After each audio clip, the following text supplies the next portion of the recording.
It's time for a brand new Delivering Marketing Joy. This time I talk with Bill Petrie about a rebrand and the challenges of working remote.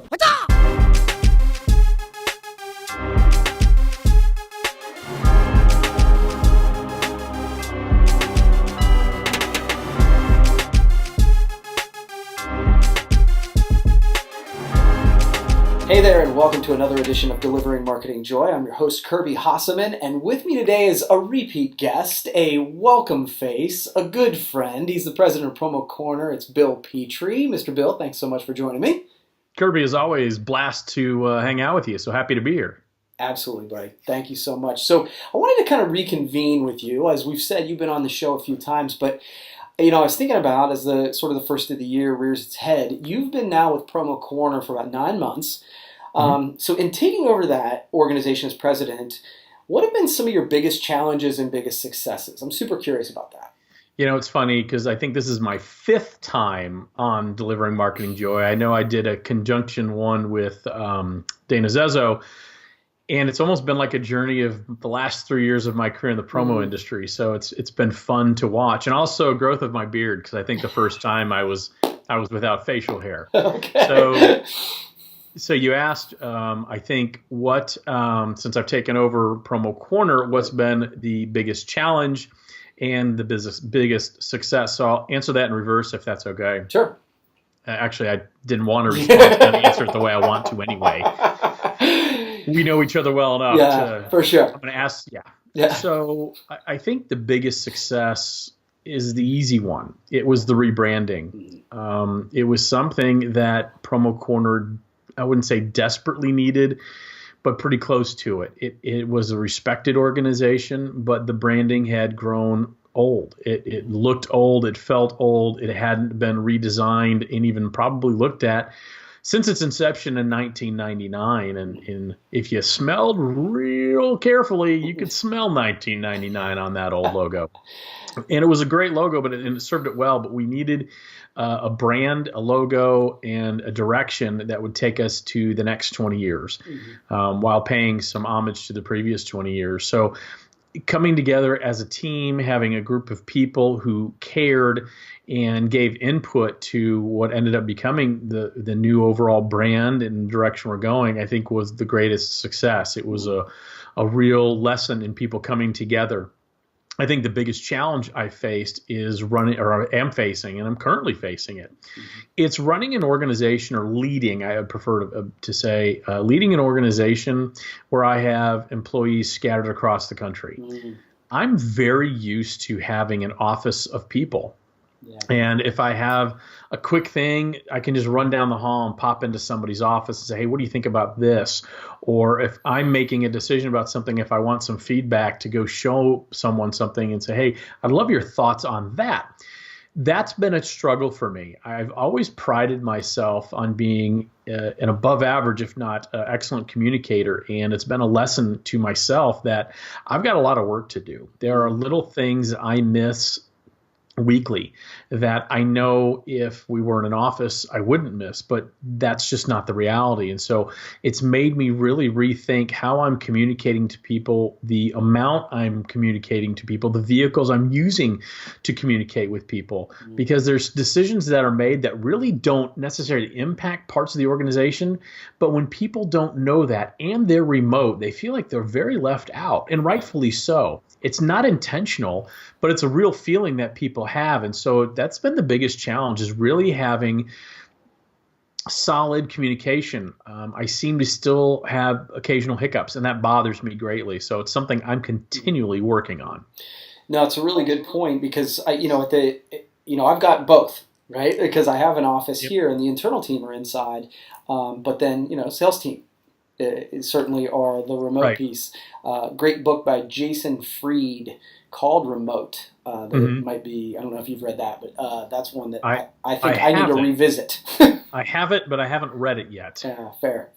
Okay, cool. So moving on, as we said, first of the year right now, and Vegas is just around the corner. So Promo Corner is going to have a booth there, like thousands of others. So what's your strategy to stand out in that very crowded marketplace?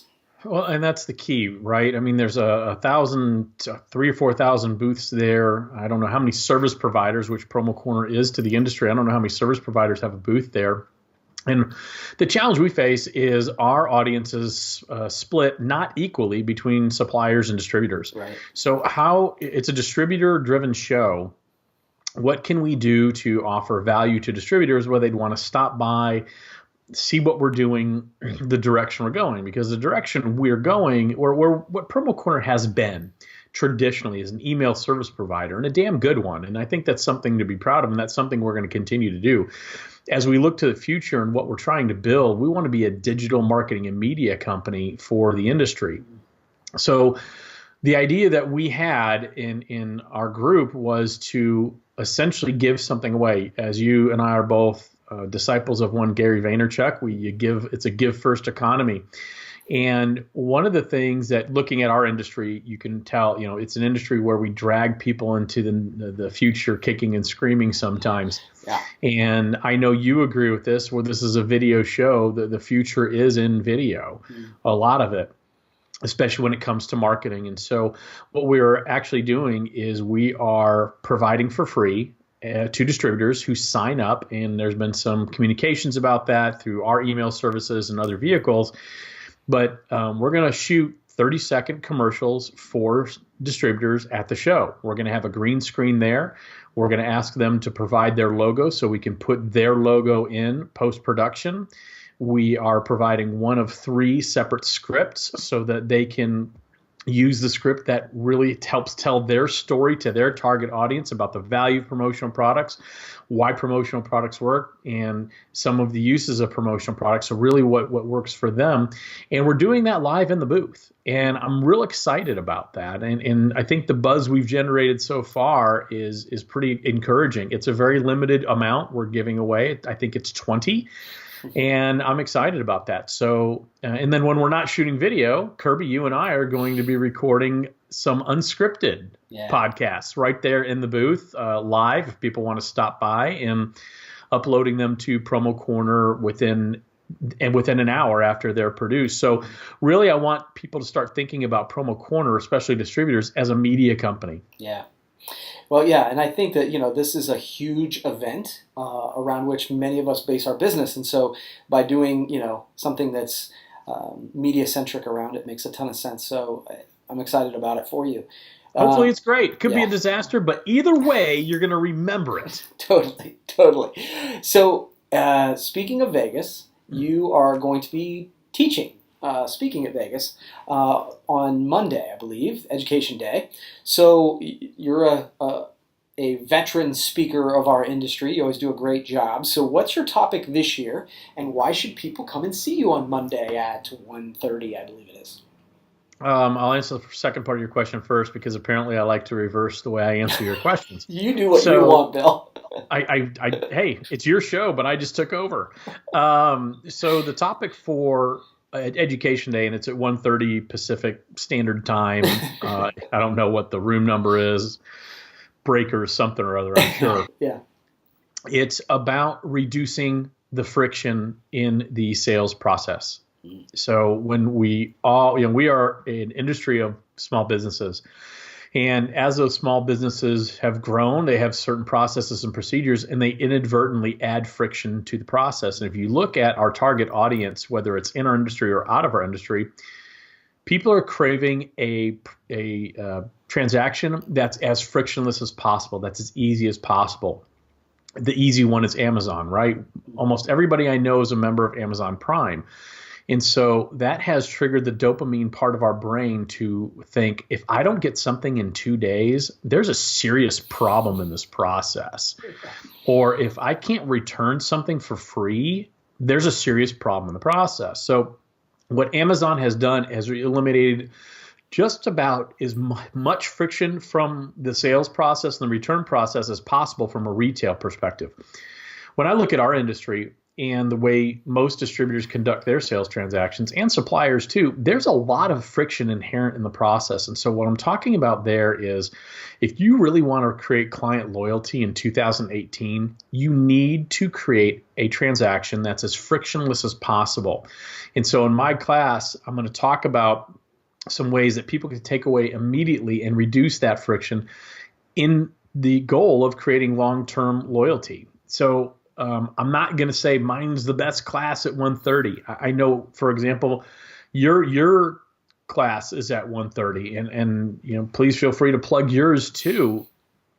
I think the bottom line is, if you're going to PPAI Expo, you're doing yourself a tremendous disservice if you don't look at the education that's offered, and not just Monday. There's education Tuesday, Wednesday, even Thursday morning. There's great classes by tremendous speakers and thought leaders in our industry, and it's worth your time. It's worth your investment of time in yourself. So pick one that works for you. If you think mine's terrible, fine, don't come. Won't hurt my feelings, because you probably won't tell me it sucks. Find one you like and go. So I don't remember the first part of your question. Nope. That's exactly. Why should people come see me? That's up to them. People should come see me. That's completely 100% up to them if they want to come see me or not. I'd love to see 250 people there, but if 10 people show up, that's great. Doesn't matter to me. Well, I think you kind of talked about it a little bit, is that, why should they come and see anybody? It is about investing in yourself. And so I think that's a great message for all of us to hear, quite frankly. So thank you, man. You've answered my 3 questions. I give everybody a chance to ask me one question. Do you have one for me?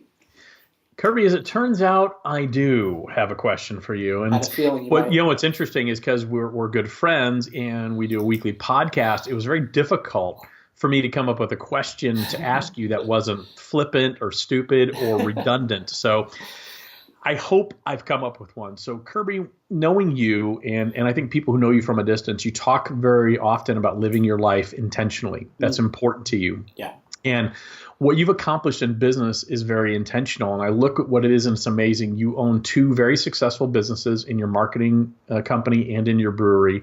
You have created, I don't know how many jobs you've created in the area of Coshocton. That's amazing.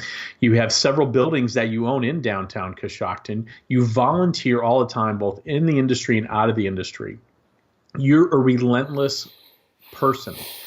And from the outside looking in, I look at, you must be a pillar in your community. And I'm not joking. I mean, you live in a very small town, hour and a half from the next largest city, which would be Columbus. I mean, you're a good 90 minutes from Columbus. Sure.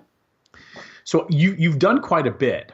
And I'm sure you're not one to stop and smell the roses. I know you well enough to know that. But when your time is gone, when you hopefully many years from now pass away, what do you want your legacy to be in Coshocton? Wow. So not flippant, not pretty deep actually. Yeah, pretty deep. So thank you. Honestly, I'm almost blushing. So thank you. I appreciate all the kind words. So I would say that I pride myself on being an entrepreneur, and I think that one of the things that I talk about in our community, and I think in any small community, but entrepreneurs have a real and true, not only obligation, but they have the ability to make a difference in their community. And I think that if I want a legacy, I think that my legacy starts with my girls, Skylar and Jade. I didn't mean to make you get choked up, man. Yeah. But I would say, if I can instill in them that entrepreneurial spirit, that would be awesome. And then kindness, right? I would say that that's super important to me, and it's super important to what I believe has the ability to change my community and the community at large. So, is that fair? Well, from a distance, I think you've accomplished all of those things, and you continue to. You're the only person I know who's ever lit the Christmas tree in the community, so that's impressive. But I'm going to add one. Okay. I think you are someone who gives relentlessly. you always look for a way to give either a part of yourself, whether it's your mind, your spirit, your help, whatever it is. You continually look for a way to give. And I think that's something we should all remember is very important to do. And it's one thing to say it, it's another thing to live it. So on behalf of all the people you've given to, and I'm one of them, thank you.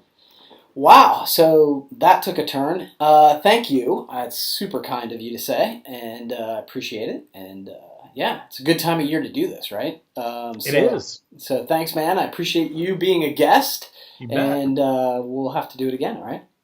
Round 6. We'll look at number 6 in about 3-4 months. Sounds good, bro. Hey, that wraps up this edition of Delivering Marketing Joy. We'll see you next time.